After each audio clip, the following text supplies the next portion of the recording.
Hay dos temas bíblicos que amo con todo mi corazón y en los que me he preparado lo mejor que he podido: la profecía bíblica y la doctrina de la salvación, acerca de la salvación. O sea, la escatología bíblica y la soteriología. Son dos doctrinas fundamentales para nosotros los cristianos. Y quiero empezar una serie sobre la doctrina de la salvación, porque este es uno de los temas que considero más importantes que podemos escuchar, que un cristiano debe conocer: la doctrina de la salvación, la soteriología. Esa palabra viene de una palabra griega que es soter. Soter quiere decir liberar, redimir, salvar. Soter. Y logos, estudio. Entonces, el estudio de la forma como Dios nos ha liberado, nos ha salvado, nos ha redimido, es la soteriología. Y para mí personalmente, créame, haber estudiado, haber aprendido inicialmente con maestros acerca de la soteriología, ha sido una de las bendiciones más grandes de mi vida. Yo estoy seguro que una de las razones por las cuales yo me dediqué al servicio completo al Señor es por esto, es porque conocí a profundidad lo que es la doctrina de la salvación. Y es necesario que todo cristiano la conozca profundamente. La ignorancia de la doctrina de la salvación es lo que hace que muchos cristianos y muchas iglesias realmente anden dando tumbos en sus vidas y tengan mucha confusión. Es lo que hace que muchos cristianos estén inseguros de su salvación. Es lo que hace que muchos cristianos estén esforzando más en la carne que en el espíritu. Es lo que hace que muchos cristianos no maduren, no crezcan realmente, no produzcan el fruto que Dios espera, por la ignorancia de lo que en realidad es la salvación, de en qué realmente consiste la salvación que está en la Biblia, qué es lo que realmente Dios enseña en su palabra acerca de la doctrina de la salvación. Bien, vamos a ver entonces la primera parte, que sería la necesidad de la salvación, la primera parte. Y vamos a hablar hoy inicialmente de la naturaleza y la caída del hombre. La doctrina de la salvación, como les decía, es el tema más importante para el cristiano. Y la doctrina de la salvación nos revela dos cosas fundamentales. La primera es que nos muestra la gracia infinita de Dios para nosotros los seres humanos. Y en segundo lugar, nos enseña, nos ayuda a conocer a la persona y a la obra de nuestro Salvador, el Señor Jesucristo. El propósito de estas conferencias es mostrar el trabajo de Dios en favor del hombre, que es lo que conocemos como la salvación o la redención. Y enfatizar lo que debemos predicar cuando compartimos el Evangelio. ¿Qué es lo que nosotros debemos enfatizarle a las personas cuando les hablamos del Evangelio, cuando les hablamos de Cristo? Otro problema que tenemos muchas veces los cristianos es que precisamente no sabemos qué decirle a las personas, no sabemos cómo decirle las cosas, o no sabemos qué es lo que hay que decirles. Y a veces vamos a hablarle a una persona de Dios y lo atiborramos de una cantidad de versículos y de conceptos y cosas que lo dejamos más confundido. Necesitamos conocer muy bien qué es la salvación para que podamos también, digamos, llevarle a la gente ese mensaje. Porque déjeme decirle, en lo que Dios está más interesado aún hoy, siglo XXI, es en salvar al hombre. No hay cosa que le interese más a Dios que salvar al hombre.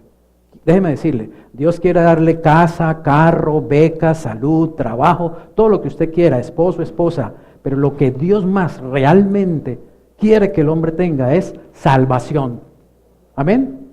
Porque Dios puede darle carro, casa, beca, y si usted no tiene salvación, pues con casa, carro y beca se va para el infierno. ¿Hago entender? ¿Y de qué vale eso? ¿De qué sirve perder el alma? ¿De qué sirve ganar el mundo y finalmente perder el alma? Lo que Dios más anhela es que nosotros seamos salvos, que el ser humano sea salvo. Lo que Dios más quiere que la iglesia predique, enseñe, grite, hable, anuncie, es la salvación que Él nos ha dado en Cristo Jesús. Pero si ni la iglesia misma sabe bien realmente en qué consiste, si la mayoría de los cristianos ni siquiera saben en realidad qué es la salvación, qué fue lo que recibió, ¿cómo puede entonces hacerse un trabajo efectivo en las vidas de los seres humanos? Dios sigue anhelando la salvación del hombre. Cristo dijo, yo he venido a buscar y a salvar lo que se había perdido. A eso vine, o sea, esa fue su misión, ese fue su propósito principal al venir a este mundo. He venido a buscar y a salvar lo que se había perdido. Él estuvo empeñado en eso, por eso dio su vida. Lo vamos a dividir en 4 secciones básicas. Primero vamos a hablar de la necesidad de la salvación. En segundo lugar vamos a hablar de la obra de la salvación. En tercer lugar vamos a hablar de los resultados de la salvación. Y en cuarto lugar vamos a hablar de la aplicación de esa salvación. Cómo viene a ser algo práctico en la vida del creyente. Los seres humanos tenemos una enfermedad peor que la diabetes, peor que el SIDA, peor que el cáncer. Se llama el pecado que mora en nosotros. Y en el mundo no hay precisamente medicinas para el pecado, no hay pastillas para el pecado, no hay jarabes para el pecado, no hay médicos para el pecado. Y el ser humano tiene un problema gravísimo, realmente muy grave, de conducta. Los científicos se han preguntado a lo largo de toda la historia, los psiquiatras, los psicólogos se devanan los sesos y estudian y se queman las pestañas buscando darle respuesta a los problemas de conducta del ser humano. Y finalmente, nada parece que arregla realmente al ser humano, ¿o no? ¿O no le parece que hemos sido iguales desde Caín? ¿O no?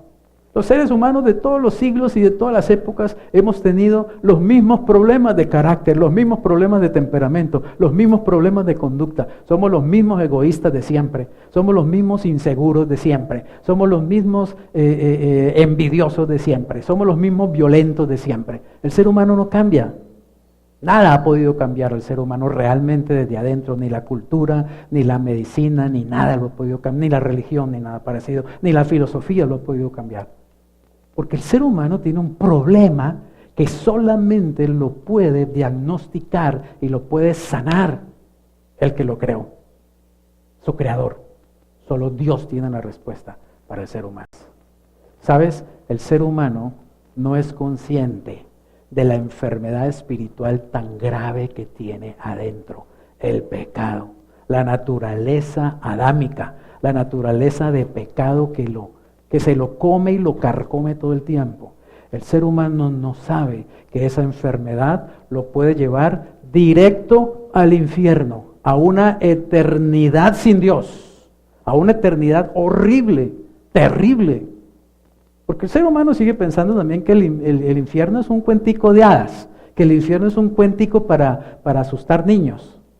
No entiende la gravedad realmente, no entiende el peligro en el que vive constantemente. No sabe que al morir puede ir directo a ese lugar para toda la eternidad, perderse para siempre. Pero el ser humano no es consciente de eso, porque está demasiado distraído en este mundo. Y el pecado se lo va comiendo, se lo va comiendo, se lo va comiendo. Y el pecado va destruyendo al hombre, al ser humano, hasta que lo envía directo al infierno, a la muerte y al infierno. Así que es necesario, si vamos a estudiar la doctrina de la salvación, si vamos a entender qué es realmente la salvación según la Biblia, es necesario que primero empecemos por cuál es el problema por el cual nosotros tuvimos que ser salvados y por el cual las personas tienen que ser salvadas. Así como un médico necesita primero, ¿cierto?, diagnosticar claramente la enfermedad para poder diagnosticar la medicina, tenemos que entender primero entonces qué es lo que le sucede al hombre, qué es lo que le pasa al hombre. Así que comencemos hablando de la naturaleza y la caída del hombre. Ahora, uso la palabra hombre en sentido genérico, ¿cierto? Hombre es hombre y mujer. De pronto a algunos pues no les vaya a gustar que solo diga hombre. La Biblia habla del hombre y lo habla en sentido genérico, está hablando del hombre y de la mujer. Pero ahora como hay que decir pues hombre y mujer, millones y millonas, entonces si no es un lío, ¿cierto? Entonces pues quiero hacer esa aclaración, ¿no? Que uso la palabra hombre con todo respeto también con la mujer, es simplemente en sentido genérico. ¿Qué es el hombre? Dice Génesis 1, 26, 27. Entonces dijo Dios, hagamos al hombre a nuestra imagen, conforme a nuestra semejanza, y señoree en los peces del mar, en las aves de los cielos, en las bestias, en toda la tierra, y en todo animal que se arrastra sobre la tierra, Y creó Dios al hombre a su imagen. A imagen de Dios lo creó, varón y hembra los creó. Así que la Biblia dice que el hombre, primero que todo entonces, el hombre es un ser creado. Amén. Es un ser creado, fue hecho. El hombre no se hizo a sí mismo, ni tampoco es un producto de un proceso evolutivo, como muchos ignorantemente piensan. El hombre es una creación. El hombre es el producto de una mente súper inteligente que lo pensó, lo diseñó y lo hizo. Dice que lo formó del polvo de la tierra y sopló en él aliento de vida, y dice la Escritura, vino a ser el hombre un ser viviente. Entonces miren, partiendo de este hecho, cuando uno empieza a darse cuenta y a ser consciente que uno fue creado, lo primero que uno debe pensar entonces, bueno, si yo fui creado, ¿quién me creó? ¿Está claro? ¿Quién me creó? Es lo primero que el hombre debería empezar a buscar, ¿no creen? A su creador, el origen. No, pero como le enseñaron que viene del mono, entonces va a un zoológico a ver un orangután a saludar a su padre o a su abuelo, ¿sí? A su antepasado. Pero cuando uno es consciente de que a mí me crearon, a mí me hicieron, yo quiero conocer a ese que me hizo. Yo quiero conocer a ese que a mí me creó. Yo quiero hablar con él.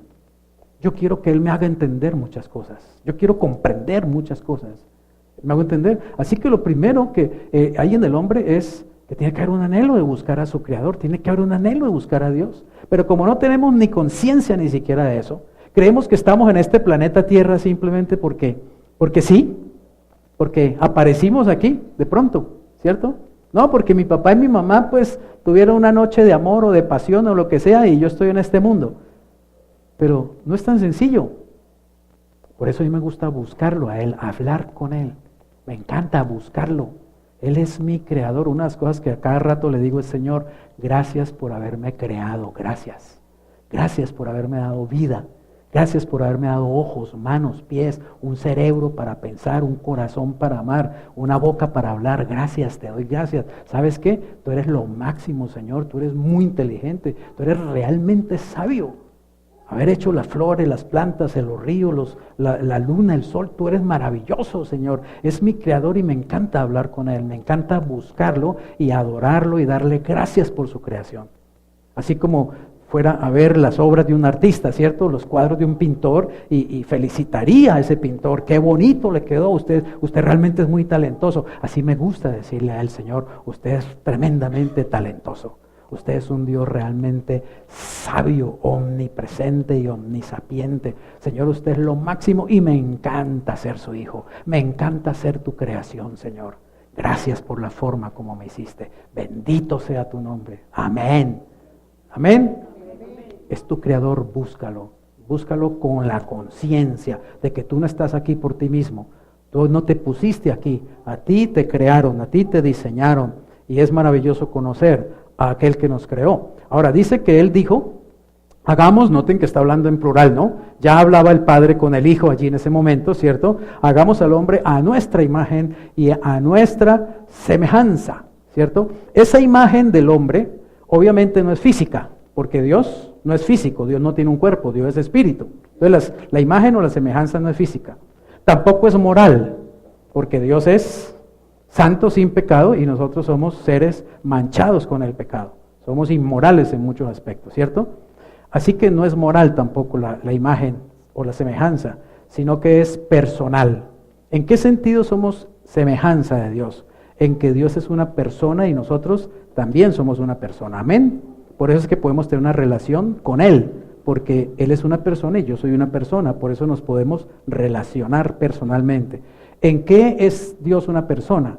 En que Dios tiene intelecto, tiene sentimientos y tiene voluntad. Es decir, Dios tiene la capacidad de pensar, de sentir y de decidir. Y esa misma capacidad nos la entregó a nosotros. Cuando Dios nos dio un alma, nos entregó esa capacidad. El alma es la dimensión que nos permite pensar, sentir y decidir. Y es la dimensión que hace que nosotros seamos entonces una persona, un ser racional. En eso somos semejanza.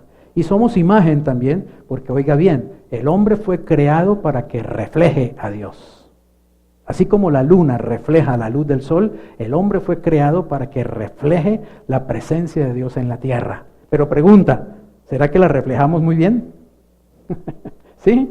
¿Será que los demás ven a Dios en nosotros? ¿Ven a Cristo en nosotros? Lo hacemos muy pobremente, ¿cierto? Evidentemente. ¿Por qué? Por el pecado. Pero el diseño original es para que nosotros representáramos a Dios. Por eso Dios le entregó al hombre, digamos, unas responsabilidades. Mire lo que dice. Señoree, amén. Señoree en los peces, en las peces del mar, en las aves de los cielos, en las bestias, en toda la tierra y en todo animal que se arrastra sobre la tierra. ¿Quién es el Señor según la Biblia? ¿Quién es el Señor según la Biblia? El Creador, Dios, el Padre, Jesús, el Hijo. Él es el Señor. ¿Y qué quiere decir que Él es el Señor? Que Él es el dueño de todo. Pero noten que Él al hombre lo puso en la tierra para que señoreara sobre la creación. O sea que en ese sentido el hombre es también una imagen de Dios. Así es. Así como Dios es el Señor de todo el universo, el hombre en una medida más pequeña sería el Señor de la tierra, de la creación terrestre. Tenía que señorear, es decir, tenía que gobernar. ¿Lo hacemos bien los seres humanos? ¿Gobernamos bien sobre las plantas, sobre sobre los animales, ¿cierto? ¿Están los animales felices bajo el gobierno de nosotros los hombres? ¿Los amamos, los respetamos, los atendemos bien? No, ¿cierto? ¿Por qué? Por lo mismo. Porque tenemos un problema muy grave adentro. Se llama el pecado. El pecado es lo que vino realmente a parrandearse en todo en nuestras vidas. En segundo lugar, veamos entonces cuál es la condición del hombre. ¿Qué condición tenía el hombre antes de caer, antes de desobedecer, antes de pecar? El hombre tenía un ambiente ideal, lo sabemos, ¿cierto? En Génesis 2, 8 y 9 dice, y Jehová Dios plantó un huerto en Edén al oriente, y puso allí al hombre que había, ¿qué? Que había formado. Y Jehová Dios hizo nacer de la tierra, oigan esto, todo árbol delicioso a la vista, ¿y qué? Bueno para comer. También el árbol de la vida en medio del huerto y el árbol de la ciencia del bien y del mal. En primer lugar, el hombre habitaba en un lugar realmente hermoso, paradisíaco. La palabra Edén es una palabra hebrea que significa lugar de delicias. Algunos dicen inclusive hechizo, en el sentido positivo de la palabra, es decir, que era un lugar que uno se sentía hechizado, uno se sentía anonadado, uno se sentía maravillado en ese lugar. Era un lugar hermoso realmente. Y noten, tenía todo lo necesario para que el hombre pudiera disfrutar de la comida, árboles deliciosos a la vista y buenos para comer. Pero además había algo más también, ¿cierto? Había dos árboles y estaban nada menos que en la mitad del huerto. O sea que estaban mostrando que esos dos árboles eran realmente muy importantes. El árbol de la vida, que dice la Biblia que si el hombre hubiera comido ese árbol, hubiera vivido eternamente. Y el árbol de la ciencia del bien y del mal. También el hombre tenía un trabajo benéfico. Eso de que decía el negrito del batey de que el trabajo lo hizo Dios como castigo, eso es mentira, eso es mentalidad de pobre. Eso no es cierto. El trabajo es una bendición. Dios desde el principio creó al hombre y le dio un trabajo para que realizara. Amén. Solamente que obviamente le dio un trabajo para que lo realizara, pero en unas condiciones pues ideales. Ahora tenemos que trabajar en unas condiciones no muy buenas y por eso el trabajo se vuelve a veces realmente una carga pesada. Pero realmente el trabajo es una bendición, el poder trabajar es una bendición. Tan bendición es que todo el mundo lo busca todo el tiempo, ¿o no? ¿Cuántas oraciones recibimos en la iglesia continuamente? Ay, para que mi hija tenga trabajo, para que mi hijo le salga el trabajo, para que mi esposo le salga el trabajo. Si no fuera una bendición no andábamos buscándolo, ¿cierto? Pero obviamente era un trabajo que el hombre realizaba en unas condiciones ideales, paradisíacas.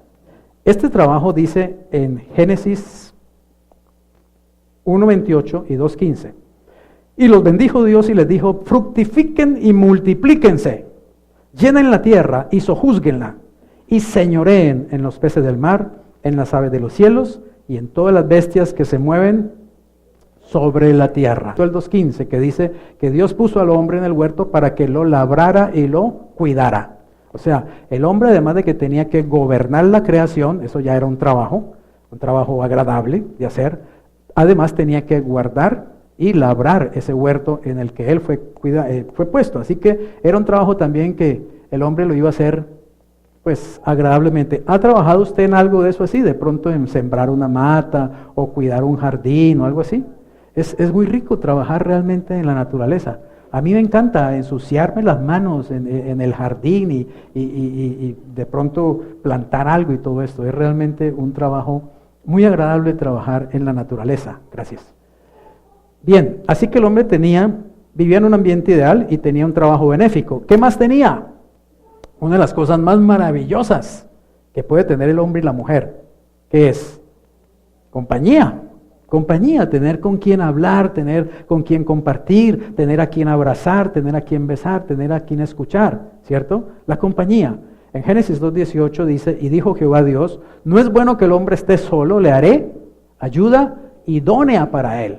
O sea, una ayuda ideal para el hombre, una compañera ideal, una coequipera, una persona que lo iba a complementar. Quiero decirle esto, tanto el hombre como la mujer tienen exactamente la misma dignidad ante sus ojos. Ambos tienen los mismos derechos delante de Dios, ambos son dignos delante de Dios, y Dios lo que estaba dándole al hombre era precisamente otro ser de su misma calidad para que él fuera complementado, para que se complementaran el uno al otro. Esa precisamente es la razón del matrimonio y es la base fundamental del matrimonio. Un hombre y una mujer se unen en matrimonio es para complementarse, no es para andar peleando, no es para andarse riñendo todo el tiempo, no es para andar compitiendo, no es para que éste trate de humillar a esta y rebajarla o ésta trate de gobernar a este y rebajarlo, es para que se complementen. Cuando un matrimonio entiende eso y vive en la realidad armoniosa de la complementación, ese matrimonio es un pedazo de cielo en la tierra, es una bendición. Pero cuando el hombre y la mujer no entienden eso y viven compitiendo todo el tiempo, ese matrimonio es una desgracia. Y en esa relación todo el tiempo hay peleas, todo el tiempo hay insultos, todo el tiempo hay falta de respeto y los hijos viven en un ambiente que rápido se quieren ir de ahí, porque no hay un hogar, ahí es un campo de batalla. Cuando el ser humano no entiende realmente el propósito de Dios en la creación y en el matrimonio. Pero el hombre tenía algo más, y esto es lo mejor de lo mejor. Tenía a Dios. Amén. Tenía la comunión con Dios, la compañía de Dios. Adán y Eva experimentaban la presencia de Dios. Es más, lo veían. Nosotros ahora no podemos ver a Dios. Pero Adán y Eva lo veían cara a cara y lo escuchaban audiblemente, hablaban directamente con Él. Y era rico para ellos saber que Dios estaba allí. Y sentían la paz de Dios y el amor de Dios los envolvía cada vez que Dios venía al huerto y los visitaba. Era algo maravilloso, era lo mejor que ellos tenían. Esa comunión con su Creador, esa amistad íntima con Dios. Ellos estaban en un estado de inocencia. ¿En qué sentido un estado de inocencia?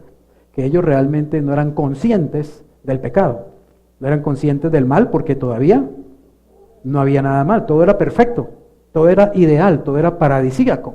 Así que estaban en un estado de inconsciencia, pero en un estado de santidad no confirmada. Es decir, todavía no se sabía si ellos iban realmente a obedecer a Dios o lo iban a desobedecer, ¿ok? Si ellos iban a respetar y a cultivar esa amistad o iban a romper esa amistad con Dios. No se sabía todavía. Entonces Dios tenía que poner delante de ellos, obviamente, una prueba. ¿Entendemos eso? Para poder saber si el hombre realmente iba a tomar la decisión libre y voluntaria de continuar en esa amistad y esa comunión con Dios o de separarse de Dios y darle la espalda a Dios. Evidentemente, para eso era necesario que hubiera una prueba.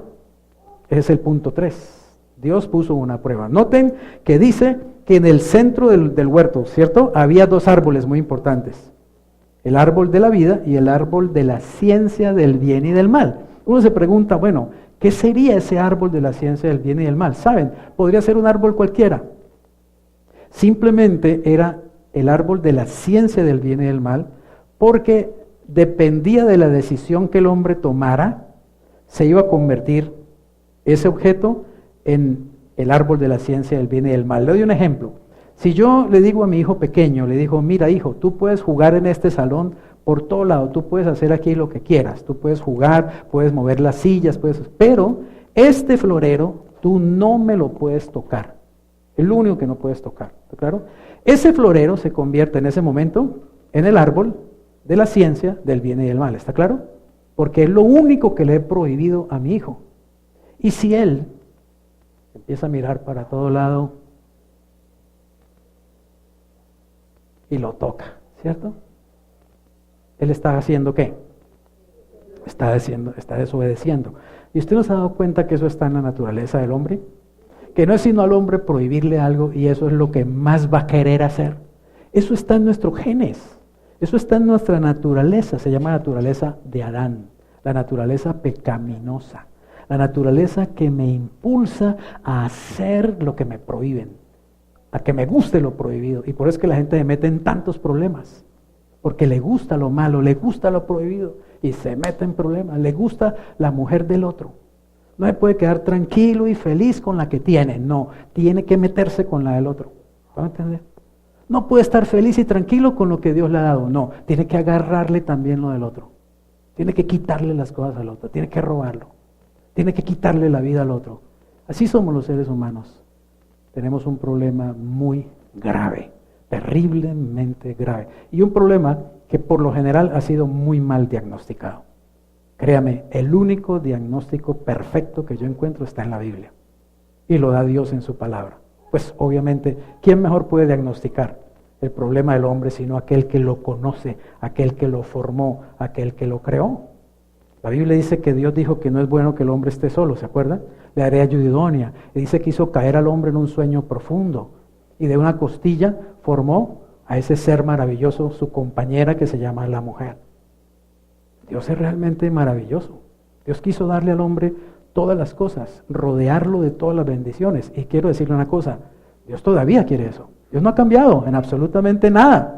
Dios quiere todavía eso para usted, amén. Y usted tiene que saber y usted tiene que creer eso y usted tiene que decirlo. Yo tengo un creador que quiere siempre lo mejor para mí. Todo lo mejor lo quiere para mí. Yo lo creo. Usted tiene que creerlo. Usted tiene que creer que Dios quiere darle lo mejor, que Dios quiere bendecirlo espiritualmente, emocionalmente, familiarmente, laboralmente, financieramente, físicamente también. Gloria al Señor. Todo es simplemente un aprendizaje. Todo tiene un propósito en el Señor. Él no da puntadas sin dedal. Pero tienes que creerle y tienes que confiar en Él. Génesis 2, 16, 17 dice lo siguiente. Mandó Jehová Dios al hombre diciendo, de todo árbol del huerto podrás comer, mas del árbol de la ciencia, del bien y del mal, ¿qué?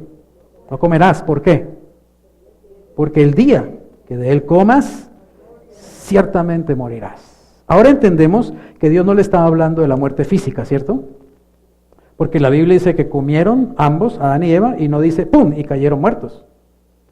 Adán vivió 930 años más, y Eva seguramente por ahí cerca también. Entonces no era la muerte física de lo que Dios hablaba, era de una muerte peor, que precisamente también el hombre desconoce, la muerte espiritual. El hombre le tiene un miedo terrible a la muerte física, ¿o no? Lo ve como una tragedia. ¡Ay, cómo te parece! Se murió fulanito, no, qué desgracia. La muerte física. Y no sabe que hay una muerte peor, más terrible, la muerte espiritual. La muerte espiritual es la que lo manda uno al infierno directamente. La muerte física lo puede mandar uno al cielo, ¿o no? Entonces, ¿cuál es peor?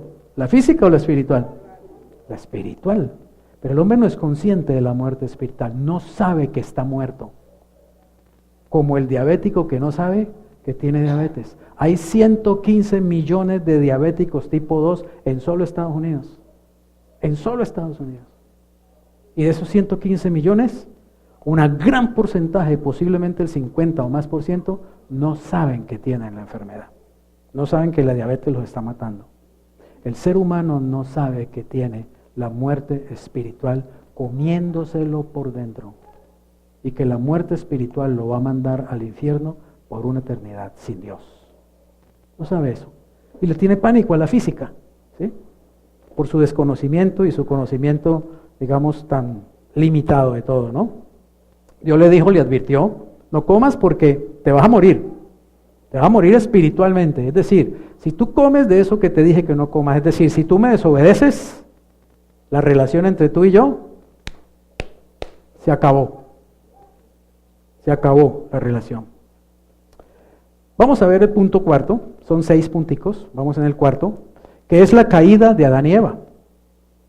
Génesis 3, 1 al 5 dice lo siguiente: pero la serpiente era astuta más que todos los animales del campo que Jehová Dios había hecho, la cual dijo a la mujer: con que Dios les ha dicho, no coman de todo árbol del huerto. Noten la astucia de Satanás, ¿cierto?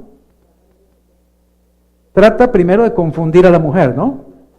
¿Qué era lo que Dios le había dicho a Adán? Primero a Adán, entendemos que se lo dijo a Adán, ¿está claro? A Adán se lo tiene que haber dicho a Eva. Que recuerden que el hombre fue creado primero. Y Dios, habiendo creado al hombre, le dijo al hombre, eso está en Génesis 2, le dijo, no coma, es decir, las palabras directas que leímos ahí, ¿cierto? No coman del árbol de la ciencia del bien y del mal, son directas a Adán. Eva no había sido creada todavía. O sea que la orden fue directa de Dios a Adán. Por eso es que la Biblia responsabiliza al hombre. Y por eso es que la Biblia dice que por un hombre, no dice por una mujer, sino por un hombre, entró el pecado en el mundo y entró la muerte, y la muerte pasó a todos los hombres. La serpiente fue astuta, como sabía que Dios le había dado la orden directa al varón, buscó a la mujer. Otra pregunta que yo me hago es, ¿qué hacía Eva cerca de ese árbol? ¿No era que ella andaba como curioseando? Dios dijo que no toquemos ese árbol, pero ¿por qué será? ¿Qué tiene ese árbol que no lo podemos tocar o comer? ¿Cierto? Es posible que la curiosidad la llevó, y por eso es que las mujeres son tan curiosas, ¿cierto? Entonces las mujeres son mucho más curiosas, a mí me da risa y le dan más vueltas a la mente constantemente, ¿cierto? A mí me encanta mi esposa porque en cosas de finanzas, por ejemplo, nosotros a veces nos sentamos y decimos, bueno, vamos a hacer esta inversión o este negocio, ¿no? Todo lo concertamos y decimos, bueno, listo, esta es la decisión. Y con mi única neurona yo simplemente digo, listo, ya, eso es lo que vamos a hacer. A las 3 horas viene ella, mi amor, yo he estado pensando que esto por aquí, que esto por acá, que esto por allá, ¿sí? Ellas van y le dan vueltas y vueltas. No, yo dije ya sí, eso es, y eso es lo que hacemos, y punto. Yo no me complico más la vida. Y ella viene y le da vueltas. Pero le da unas vueltas que yo me quedo aterrado, que a mí ni se me ha ocurrido, realmente. Pero me doy cuenta que realmente tengo solo una neurona. Ella tiene como 20 para los negocios. Y entonces viene y me dice, mi amor, y esto es mejor así, mejor así, mejor. Claro, mi amor. Gloria a Dios tener una ayuda idónea tan inteligente, tan hermosa y tan sabia como la que Dios me ha dado, ¿cierto? Le escucho y se hace mucho más claro el asunto. Es increíble. Por eso Dios nos dio a la esposa. Es la ayuda idónea, realmente. Si la vemos así, si la amamos y la tratamos así. Pero si la tratamos como un trapo sucio, como una esclava, como una idiota, como una bruta que no sirve para nada, los brutos somos nosotros, los imbéciles somos nosotros que no hemos entendido que Dios nos dio la bendición de tener una mujer, una ayuda idónea. Amén.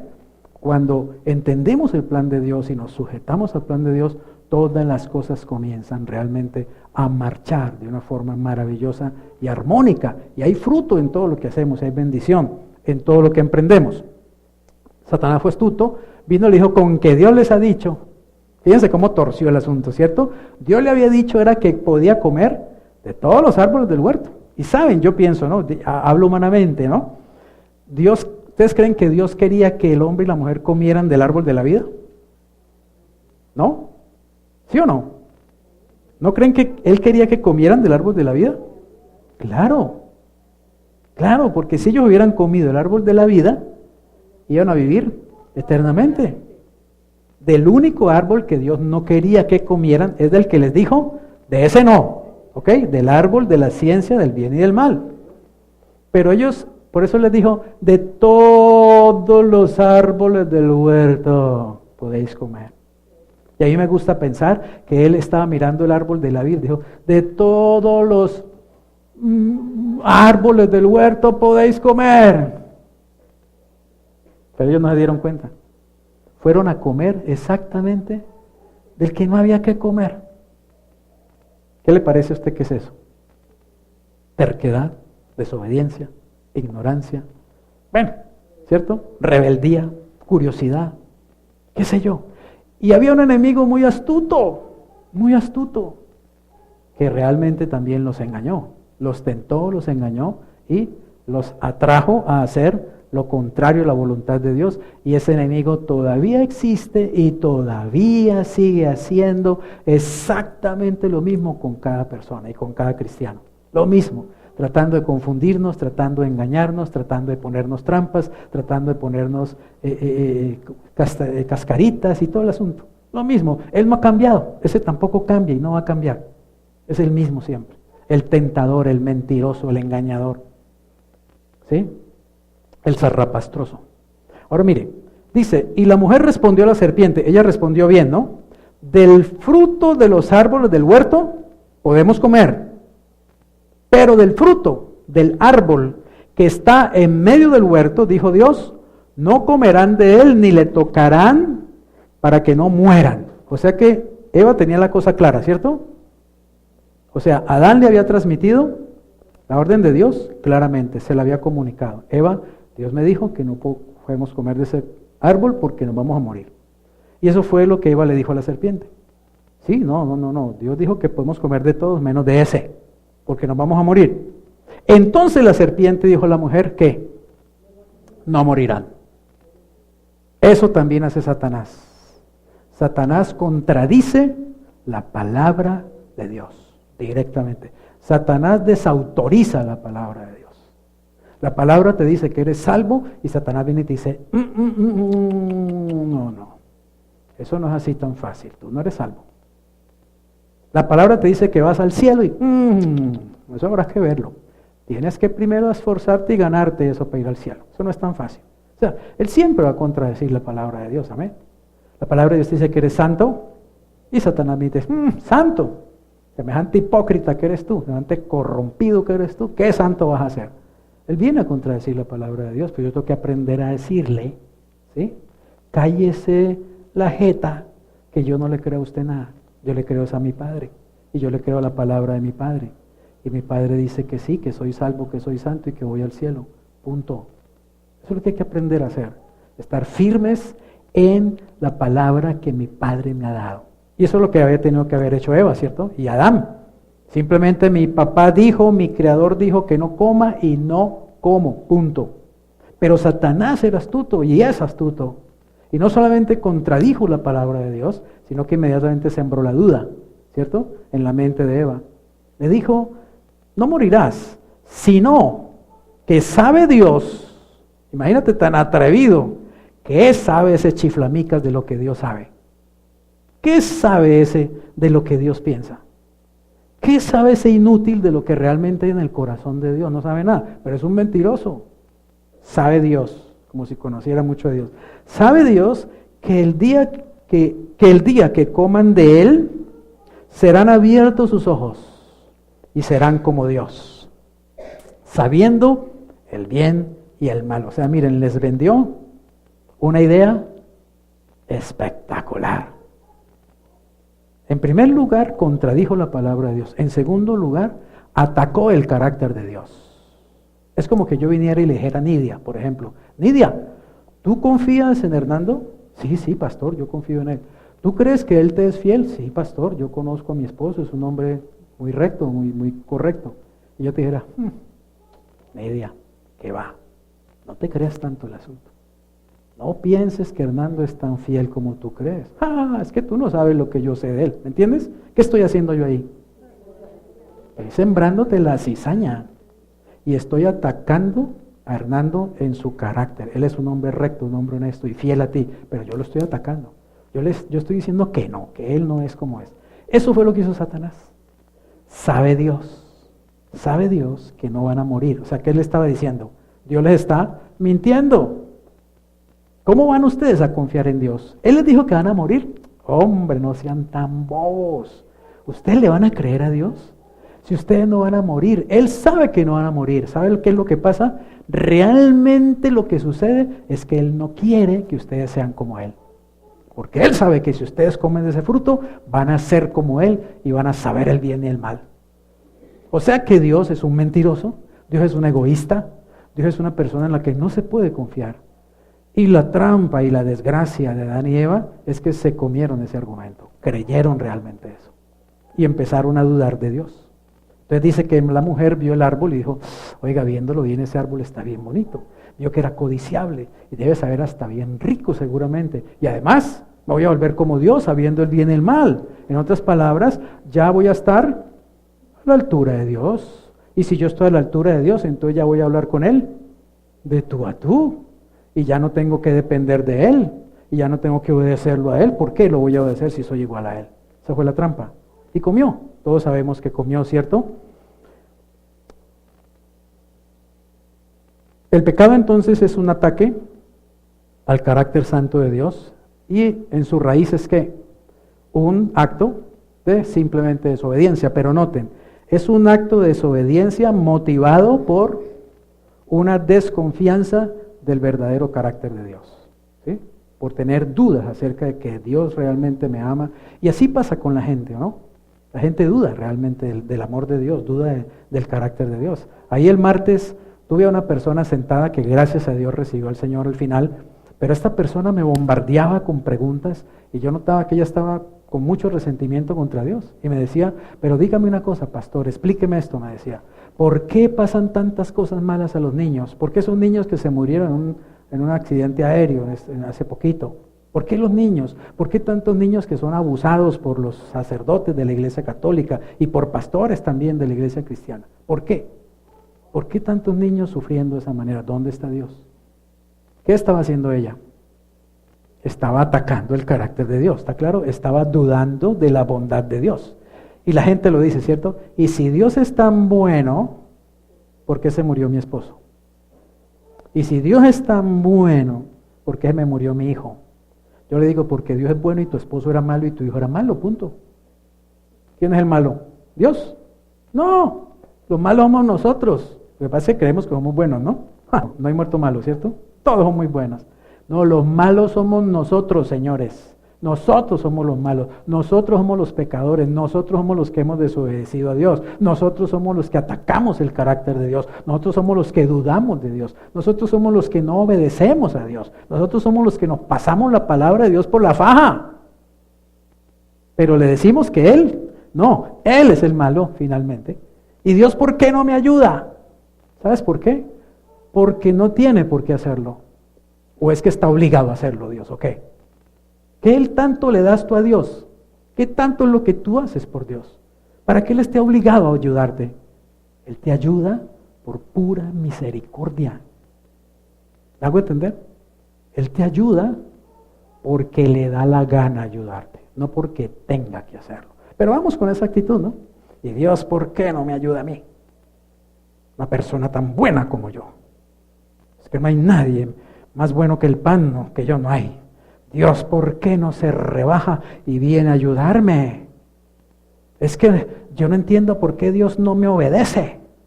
Le digo que haga tal cosa y no lo hace. ¿Acaso es tu paje? ¿Acaso es tu sirviente? No es Él el que te hizo a ti. No es Él el que te da la vida. No es más, no es el que te la puede quitar si Él te hace ¡pum! Si Él te dice muérete, te mueres ahí.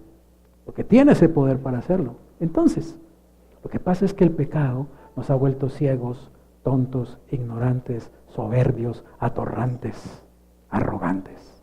¿Saben qué pasa? Tenemos la misma semilla de Satanás dentro de nosotros. Eso fue lo que ocurrió en el paraíso, en la caída. Sembró en nosotros el enemigo esa semilla, se quedó allí. Como si la mentira que yo le dijera a Nidia se le quedara en su mente y empezara a trabajarla y a trabajarla y a trabajarla y empezar a Nidia inclusive a enfermarse y empezar a pelear con Hernando y Hernando, pero mija, ¿qué le pasa? Y hasta se le acabara el matrimonio. Destrucción. Eso fue lo que el diablo hizo en el paraíso. Sembró en el hombre destrucción. Y esa destrucción está operando hasta el día de hoy. Destruye matrimonios, destruye vida, destruye países, destruye la tierra, destruye todo. Porque el ladrón no vino sino a hurtar, matar y destruir. Ahora, ¿cuáles fueron las consecuencias de la caída?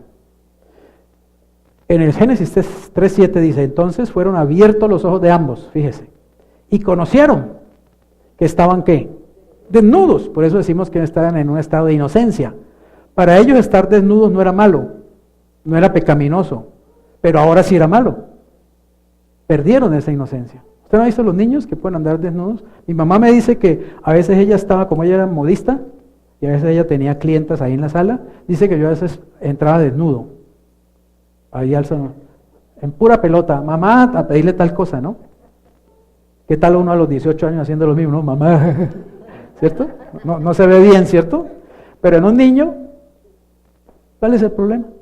Porque el niño no tiene malicia, no lo está haciendo con malicia, es inocente.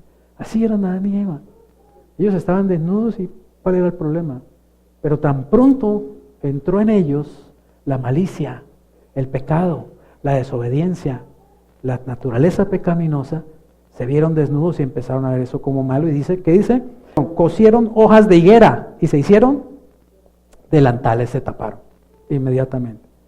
¿Qué más pasó? Empezó a haber desconfianza entre ellos dos. Y oyeron la voz de Jehová que se paseaba en el huerto al aire del día, y el hombre y su mujer se escondieron de la presencia de Jehová entre los árboles del huerto. Comenzó la desconfianza del uno con el otro, y también comenzó la desconfianza más grave, la desconfianza contra Dios. Imagínense, Dios es un ser perfecto, bueno, justo, fiel, y desconfiamos de Él. Y le tenemos una desconfianza impresionante los seres humanos. No confiamos en Él realmente. ¿Quién tiene el problema? ¿Él o yo? Lo tengo yo. Es mi problema. Y también desconfiamos los unos de los otros, ¿o no? Y ahí en esta época sí que es verdad, ¿cierto? Que desconfiamos. Somos así los seres humanos. Lo adquirimos por el árbol de la ciencia del bien y del mal. Entiendan una cosa. Hasta ese momento el bien y el mal era un problema de Dios, no del hombre. Dios era el que determinaba qué era bueno y qué era malo para el hombre. Pero cuando el hombre tomó esa ciencia en sus manos, desbarajustó todo esto. Y por eso es que ahorita lo que es malo para una persona es bueno para otra. Y no nos ponemos de acuerdo. Y nadie maneja bien la ciencia del bien y del mal. Y a veces ni sabemos qué es bueno ni qué es malo. Y cometemos una cantidad de errores y equivocaciones y locuras porque estamos manejando la ciencia del bien y del mal en nuestra propia conciencia y no estamos, digamos, aptos para eso. Por eso, tú debes seguir manejando, y yo también, tu bien y tu mal, pero bajo la dirección de Dios. Amén. Por eso es que uno tiene que arrodillarse y decirle, Señor, yo no sé si esto es bueno o es malo para mí, solo tú sabes, por favor, guíame. Y a veces pensamos que lo que es malo para nosotros es un bien que Dios está haciendo en nosotros y no sabemos. Y a veces creemos que algo muy bueno resulta que es un problema bien grave en el que nos estamos metiendo. ¿Por qué? Porque nos metimos a manejar la ciencia del bien y del mal sin Dios, separados de Él. Pero cuando uno se hace cristiano, uno recibe el Espíritu Santo para empezar a recibir la guía del Espíritu Santo. Entonces ahora mi bien y mi mal están en las manos de Dios, y yo tengo que aprender a depender de Él para que Él me dirija, para que Él me guíe, para que Él me muestre, para que Él me diga vaya aquí, no vaya allá, haga esto, no haga esto, haga este negocio, no haga este negocio, júntese con esa persona, no se junte con esta persona, etcétera, etcétera. Pero lo hacemos, pedimos dirección diariamente, buscamos la guía de Dios, buscamos escucharle, o ya nos creemos Jalisco no te rajes, pues, y nos lanzamos a hacer las cosas sin ninguna guía, sin ninguna dirección, nos estrellamos y luego venimos a reclamarle a Dios. Dios, ¿dónde estabas tú? Y Dios dice, pues mijo, yo estaba donde usted me puso, allá en el último rincón. ¿Quién lo manda? Amén. También adquirieron una naturaleza egoísta y pecaminosa. Esta es una de las cosas más graves, el pecado. Dios les dijo, ¿quién te enseñó que estabas desnudo? ¿Has comido el árbol que yo te mandé que no comieras? Noten que el Señor se dio cuenta que el hombre había hecho algo malo. ¿Por qué? Porque Dios le hizo una pregunta. Miren lo que la pregunta. ¿Has comido del árbol que yo te mandé que no comieras? Y si usted sigue leyendo Génesis 3, va a encontrar que la respuesta de Adán fue plenamente egoísta y autojustificativa. Adán, en lugar de decirle, sí Señor, comí del árbol que usted me dijo que no comiera, la embarré, pequé, me arrepiento. Estoy muy avergonzado de haberlo hecho. No, el hombre dijo, la mujer que tú me diste me dio y yo comí. Como quien dice, la culpa es suya por haberme traído esa vieja. Yo ni se la estaba pidiendo. ¿Quién lo manda a usted a darme esa mujer? Increíble, ¿no? Así somos, ¿sí o no? Nos justificamos todo el tiempo, le echamos siempre la culpa a los demás, le dimos echando la culpa al gobierno, al clima, al jefe, a la esposa, al hijo, al suegro, a la suegra, al primo. Echamos la culpa a todo el mundo siempre, pero no nos responsabilizamos de nosotros, de lo que hacemos.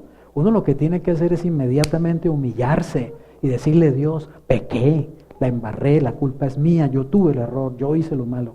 No lo hizo. Y va el Señor a la mujer y le hace la misma pregunta.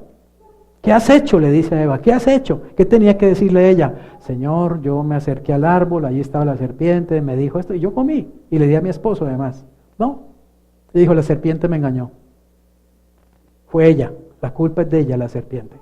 Y la serpiente ya estaba por ahí toda arrugada, asustada, ¿cierto? Le estaban echando ya la culpa solamente a ella. Y el Señor maldijo a la serpiente. Pero ni el hombre, oiga bien, ni el hombre ni la mujer reconocieron su pecado. Y ese es uno de los problemas más graves que tiene el ser humano.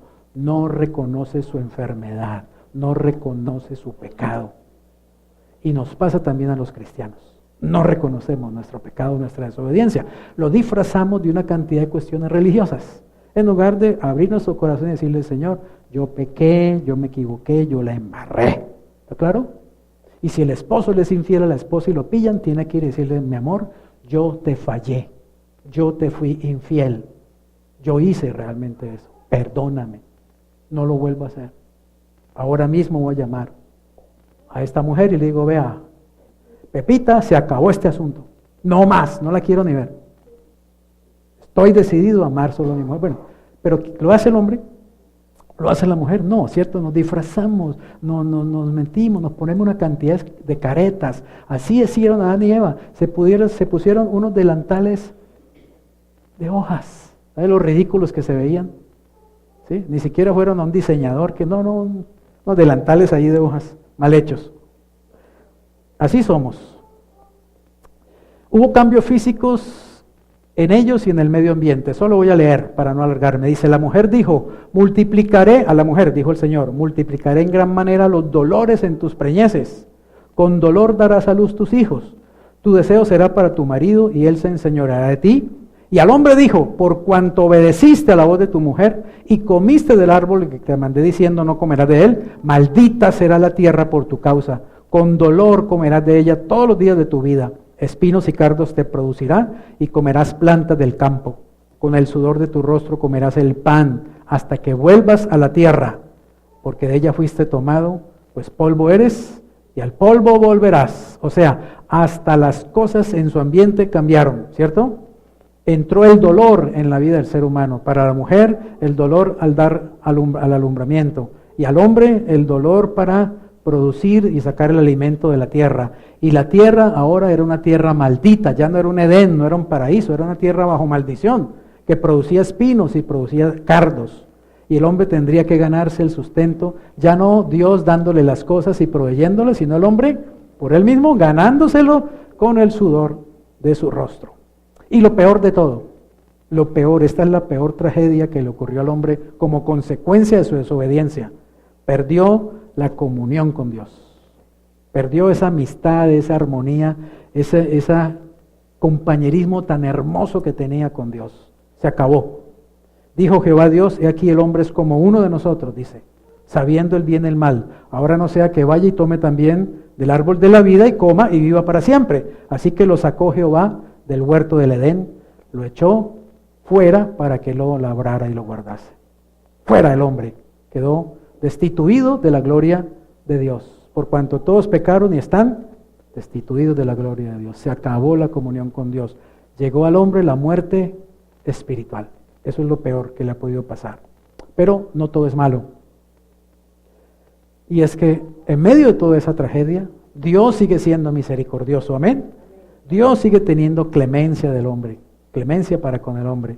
Y Dios, desde ese mismo momento, le profetizó la salvación al hombre, la oportunidad de ser salvo. Lo primero que hizo, dice la Escritura, si usted lee Génesis 3, versículo 21, va a encontrar que dice que Dios los cubrió con pieles. ¿Sí? Ellos habían hecho un vestidito de hojitas. Dios los cubrió con pieles de animales. Les hizo un vestido mucho más protector y todo esto. ¿Eso qué quiere decir? Que para vestirlos con pieles, Dios primero tuvo que matar a un animal. Miren, fue el primer animal inocente que murió por el pecado del hombre.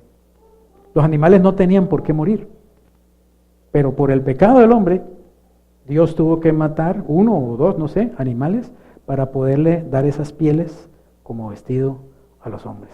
Desde ahí ya se empezaba a mostrar que habría un sacrificio en favor del hombre por haber pecado, que alguien iba a tener que morir como consecuencia del pecado del hombre. Y entonces Dios les da esta profecía. Dice: Jehová Dios dijo a la serpiente: por cuanto esto hiciste, maldita serás entre todas las bestias y entre todos los animales del campo. Sobre tu pecho andarás y polvo comerás todos los días de tu vida. Y pondré, oiga esto, pondré enemistad, le está hablando a la serpiente, ¿está claro? Pondré enemistad entre ti, la serpiente, y la mujer, entre tu simiente, o sea, la descendencia de la serpiente, y la simiente de la mujer, la simiente suya. La Biblia dice que la simiente de la mujer, Gálatas, es Cristo. Cristo es la simiente de la mujer. Noten que uno podría decir: ah, pero es que la mujer la embarró, ¿cierto? Fue la mujer la primera que comió, y además fue donde el bobazo de Adán y lo hizo comer también, ¿cierto? Entonces la mujer es la mala. Pero Dios realmente ha dignificado a la mujer, en primer lugar escogiendo a María. Amén. Al escoger una mujer como María y darle a ella la bendición de ser la madre del Redentor. Imagínate, eso es dignificar a la mujer a un nivel impresionante. O sea, si en alguna manera la mujer fue engañada en el paraíso por el diablo, ahora Dios usa una mujer para traer nada menos que al Redentor del mundo, al Salvador de todos los hombres.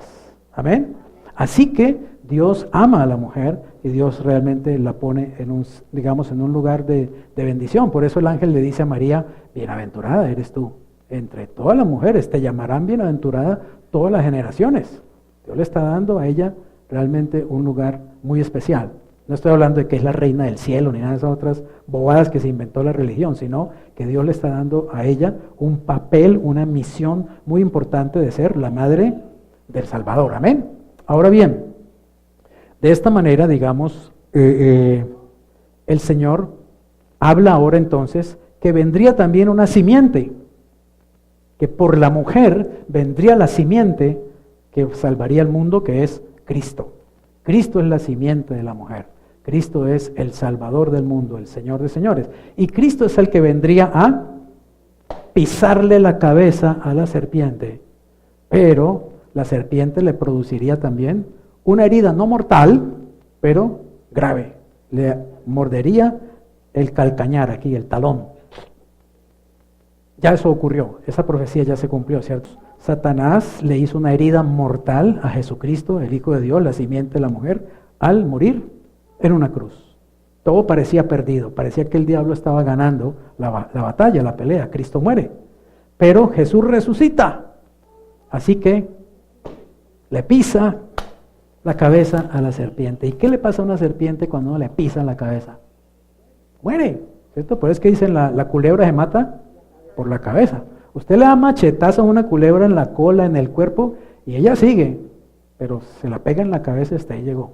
Así que Cristo venció a Satanás, amén. Ya Dios estaba profetizando que habría una batalla, una guerra, una enemistad entre Satanás y Cristo el Señor, y que en esa batalla Jesús recibiría una herida, pero a la vez el enemigo recibiría destrucción total, muerte total. Cristo venció a Satanás en la cruz. Cristo le pisó la cabeza a la serpiente al morir y al resucitar y convertirse en nuestro Salvador. Así que conclusión, el hombre es un ser creado que ha caído en desgracia al perder la comunión con su Creador. Por lo tanto, necesita ser salvado. Amén. Quiero que sepa una cosa. El vecino de su unidad, que todavía no conoce a Cristo, necesita ser salvado. El compañero de trabajo necesita ser salvado. Su familiar, que todavía no ha conocido de Jesús, necesita ser salvado. Ellos pueden necesitar muchas cosas, pero lo que más necesitan es ser salvados. Ore por eso, ore por esa salvación y trate de hacer algo para ser un instrumento que Dios pueda usar para la salvación de otros. Amén. Preocúpese realmente por eso. No ore solo porque la gente reciba, como le digo, que reciba que el trabajo, que reciba, no sé qué. Yo digo a la gente, vea, a mí hasta me da pereza, les cuento ya. Me da pereza hacer ese tipo de oraciones. Cuando sé que la persona no es un cristiano.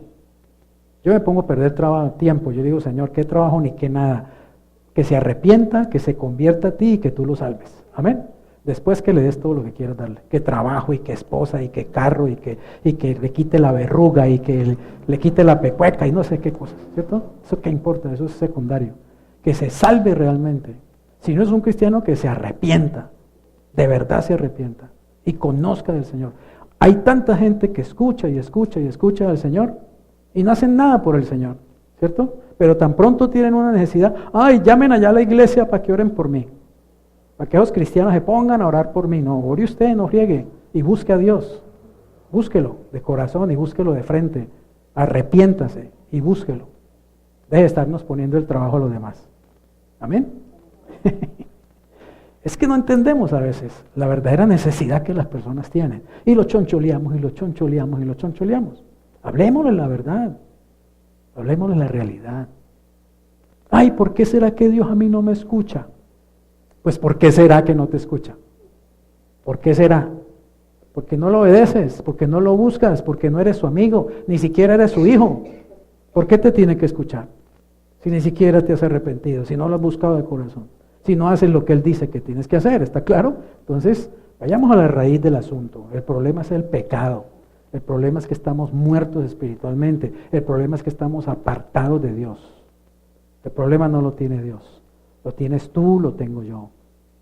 Y lo tiene la gente. Hablemosle claro. Padre, gracias porque tú nos amas a pesar de nuestra arrogancia, a pesar de nuestra terquedad, a pesar de nuestra indiferencia, Señor, a pesar de nuestra ignorancia.